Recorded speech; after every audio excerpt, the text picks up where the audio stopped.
Assalamualaikum, kali ni aku nak baiki microwave sharp. Bila tekan button, timer berkelip tapi tak ada respon. Semua button jadi macam ni. Jadi kena buka lah, kita check masalah dia apa.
Okey, power board ni kita check dulu resistor belah kiri. Sepatutnya dapat dalam 22 ohm.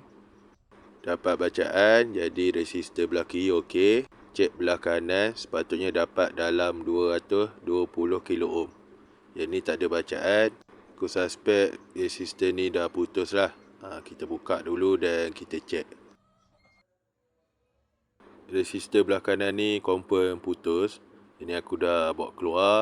Dan bila aku check, tak ada bacaan. Sepatutnya yang elok kita dapat bacaan 220 kilo ohm. Macam yang ni yang okey.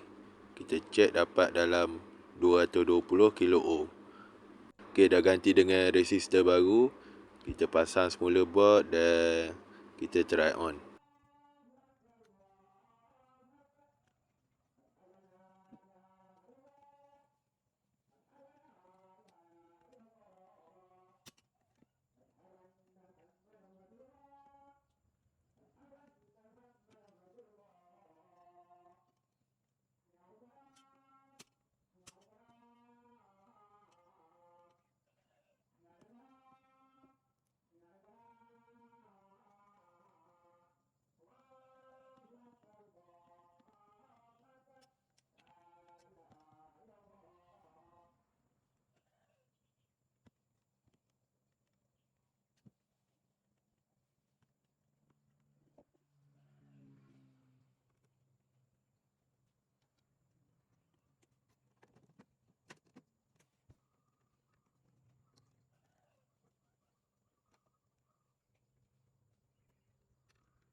Okey, button dah boleh tekan. Cuma tukar resistor 220 kilo ohm.